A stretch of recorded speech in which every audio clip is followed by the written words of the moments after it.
साथियों, ओम सच्ची जनवानी पर आपको मैं ये स्टोरी बता रहा हूँ। और अभी R K Tyagi Ghaziabad NCR Delhi B part है, वो बीच में रुक गया था। तो mister Ram Prakash auto driver जो हैं 80 ईयर्स के, वो अपने अनुभव बता रहे हैं। तो वो कह रहे हैं 60 साल पहले, और ये आज तक में छपी है स्टोरी, वहीं से मैंने पढ़ी थी। 60 साल पहले दिल्ली का माहौल ही अलग था, और औरतें लड़कियां सड़कों पर नजर नहीं आती थी, ना ही इतनी भीड़ थी, और ना ही लड़कियां नौकरी करती, ना ही कंपनियां थी। वीआईपी एरिया साउथ दिल्ली या रेलवे स्टेशन पर एक आध अकेली महिला कभी कभी दिख जाती थी, तो उसको सेफ पहुंचाना टैक्सी ड्राइवर की जिम्मेदारी होती थी। तब ड्राइवर का पैसा बहुत ईमानदारी वाला माना जाता था, और मैं तब के ड्राइवर को नशा करते भी नहीं देखा है, ये वो कह रहे हैं। और भीड़ भी नहीं होती थी दिल्ली में, और रात को सूनी रहती थी सड़कें। पुलिस बूथ, ट्रैफिक बूथ, ये सब नहीं होते थे, दूर की कोड़ी होते थे कहीं कहीं। राम प्रकाश कहते हैं, हिंदुस्तान पाकिस्तान बना, मैं 2 साल का था और मेरा परिवार पाकिस्तान में लाहौर के पास रहता था। मेरे पापा बताया करते थे कि कैसे वो अपनी खाने पीने की दुकान और घर में ताला लगाकर हिंदुस्तान आए, दोबारा कभी पाकिस्तान जा नहीं सके। वो ताला वैसे ही लगा रहा वहाँ पे, और बाद में तोड़ के लूट लाट लिया होगा, वो एक अलग बात है। यहाँ अगर पहले पहाड़गंज में झुग्गी झोपड़पट्टी में रहे, पेट पालने के लिए कभी दूसरों की खेती, कभी कभी मजदूरी की, बहुत मुफलिसी में मुझे और मेरे 2 भाइयों को उन्होंने पाला पोसा। उस समय के प्रधानमंत्री ने फिर 900 रुपये में गीता कॉलोनी में मकान दिया, 900 रुपये में दिया उन्हें। तब ये रकम बहुत भारी थी हमारे परिवार के लिए। मेरे पिता ने 3 किस्तों में ये पैसा दिया। गीता कॉलोनी में आकर भैंसें पाली और डेयरी की। हम गीता कॉलोनी ही में 65 साल से जिस घर में रह रहे हैं, वहाँ कभी गोबर से पोता जाता, तो गोबर से लिपाई होती थी पहले गाँव में भी। वो भी करते होंगे, जब संसाधन भी उतने नहीं थे, पैसे उतने नहीं थे। गवर्नमेंट भी मकान वैसे नहीं देती थी, अब उन्हें भी 900 रुपये देने पड़े। बचपन का किस्सा बताने के बाद राम प्रकाश आगे कहते हैं, मैंने जब होश संभाला तो हिंदुस्तान ही देखा, और पिता ने बहुत संघर्ष देखे। उन्होंने मुश्किलों में 9,000 रुपये का सवारी रिक्शा लिया। पिताजी ने किसी से फाइनेंस करा के रिक्शा लिया। ये पिताजी ने तो नहीं चलाया, पर मेरे 2 बड़े भाई चलाते थे। मैं आज भी सोचता हूँ तो लगता है कि मैं इतना संघर्ष नहीं देखा। मेरे सामने तो बस एक बार 1984 के दंगे हुए थे, जब लोग हमारे सामने दुकानें लूट रहे थे, और एक विशेष संप्रदाय के लोगों को बहुत मार रहे थे। और उस दौर में मैं भी करीब 1 महीने काम नहीं किया। 1984 के सिख दंगों की बात कर रहे हैं। बड़े बड़े अमीरों के पास कार होती थी, वो बहुत अमीरों के पास कार होती थी। सामान्य व्यक्ति के पास तो कार होने का कोई मतलब या औचित्य ही नहीं था।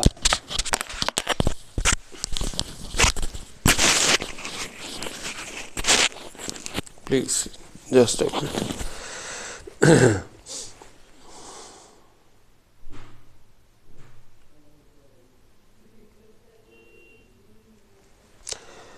10वीं पास की मैंने और गाड़ी चलाने लगा। उस दौर में दिल्ली के बारे में वो हंसकर कहते हैं, तब शर्म आती थी दिल्ली को कैपिटल कहने में।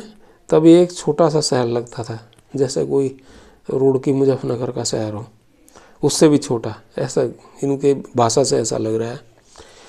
हमारे ज़माने में सवारियों के लिए लैम्ब्रेटा टाइप हैवी गाड़ी होती थी, जिसमें माल भी लोड करते थे और सवारी भी बैठती थी। मैंने 9 साल चलाई, फिर वेस्पा गाड़ी आ गई, आगे इंजन वाली, फिर पीछे इंजन की गाड़ियाँ आ गई, फिर सीएनजी और अब इलेक्ट्रिक गाड़ियाँ आ गई हैं। उस ज़माने में तो हम पेट्रोल की गाड़ी चलाते थे, तब ट्रैफिक नहीं होता था। 4-5 रुपए के पेट्रोल में पूरा दिन चलती थी हमारी ऑटो रिक्शा। तब सड़कों पर कारें भी इतनी नहीं थी, बस बड़े बड़े अमीरों के पास ही कारें होती थी। ट्रैफिक के बारे में बताते हैं, तब तो हम लोग लाल बत्ती पर खड़े होते थे, कोई ट्रैफिक या जाम जैसी चीज़ें होती ही नहीं थी, और कुतुब मीनार, इंडिया गेट या लाल किला जैसी जगहों पर इक्का दुक्का लोग दिखते थे। 20 साल से वो प्लेटें आज भी रखी हैं, जो कोई ऑटो में भूल गया था मेरी। राम प्रकाश जी बताते हैं, 60 सालों में कई बार ऐसा हुआ, जब कोई सवारी सामान भूल गई तो उसे सामान वापस देने गया। एक बार एक सवारी को जीटीवी अस्पताल के पास छोड़ा, रास्ते में देखा तो वो अपना बैग गाड़ी में भूल गया। मैं आईटीओ से वापस गया तो वो अस्पताल के बाहर ही खड़े थे। उन्होंने बहुत शुक्रिया किया, क्योंकि उनकी दवा के पर्चे और कार्ड उसी बैग में थे। इसी तरह एक बार एक लड़का ऑफिस में उतरा तो मैं तो अपना पर्स भूल गया। मैं उसके रिसेप्शन पे पर्स देकर आ गया। वो 1 साल बाद मिला तो पहचान गया और मुझे पैसे देने लगा कि आपने मेरे कागज़ बचा लिए। लेकिन 20 साल पहले एक घटना ऐसी हुई, जब एक आदमी रास्ते में बैठा और रास्ते में ही रुक गया। कार में और एक कार में बैठ गया। अगले दिन सुबह देखा तो सीट में पीछे एक डब्बा रखा था जिसमें चीनी मिट्टी काले रंग की प्लेटें रखी थी। वो प्लेटें आज भी मेरे पास सुरक्षित, क्या पता कब मिल जाए। ये था पहले डाइवर्स। कुछ बुरे अनुभव भी हुए। पिछले 15-20 सालों में कुछ बदला है। हाल ही में एक लड़का कैनाट प्लेस से बैठा और रोहिणी के लिए मेरी उम्र 72 थी। अब वो रोहिणी में उतरे ना बेहोश लेटा था। मैं थाने गया तो वहाँ भी किसी ने नहीं सुनी। तब एक लड़के ने मेरे इर्द गिर्द पानी के छींटे डालकर उसे होश में लाया और मेरा किराया दिलवाया। ऐसे ही 15 साल पहले के लड़के को होटल, वो बोला 5 मिनट रुकिए आ रहा हूँ, और 1 घंटे वेट करता रहा। तो वो आया और मैंने गुस्सा किया तो मुझसे भड़क गया और धमकाने लगा। लेकिन बहुत अच्छे लोग मिलते हैं। कई लोग मेरी उम्र देखकर किराया ज़्यादा देकर चले जाते हैं कभी कभी। 1970 में मैंने हवाई जहाज़ का सफ़र किया। दिन भर ऑटो चलाकर 30 रुपये कमाने मुश्किल होते थे। उस समय पिताजी को 22 रुपये देता था, बाकी 2-3 रुपये में चाय पानी में के लिए रख लेता। राम प्रकाश दौर का किस्सा सुनाते हैं। जब 1970 में वो कश्मीर घूमने गए, वो ठाका मारते हुए कहते हैं वापसी में हवाई जहाज़ से आया तो परिवार में खूब चर्चा हुई। हमने तो देखा भी नहीं, तुम बैठकर भी आ गए, अब देखिए कैसे लोग हवाई जहाज़ों में जा रहे हैं। तब नहीं होता था इतना क्राइम। राम प्रकाश कहते हैं 60 के दशक में सड़कों पर इतना क्राइम नहीं था, न इतने पुलिस बूथ थे। टैक्सी वालों का ज़माना, जमुना पार में काम ही नहीं होता था। उन्हें दिल्ली जाना होता था। जब कैनाट प्लेस करोल बाग को ही दिल्ली से माना जाता था। कैनाट प्लेस और करोल बाग, बिल्कुल सही कह रहे हैं। मैं भी 1969 में जब 69 में आया, जब छोटा बच्चा ही था, मैं 8th क्लास में पढ़ता था, तो कैनाट प्लेस और करोल बाग ही फेमस हुआ करते थे और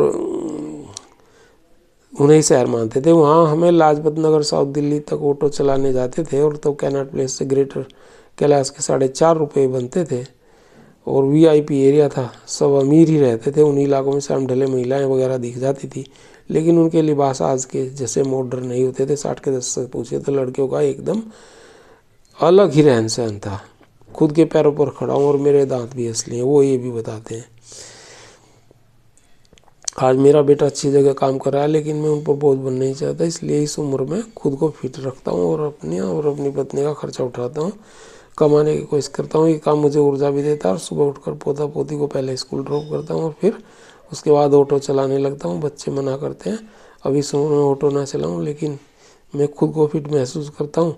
मैं सिर्फ बीपी की दवा खाता हूँ, बीपी भी वैसे कंट्रोल में ही रहता है। वजह मैं कोई नशा नहीं करता, बस चाय पानी पी लेता हूँ। सच पूछिए तो जब मैंने सड़कों पर रोजी रोटी कमाना शुरू की तब भी दिल्ली की शराब के इतने बड़े ठेके नहीं थे।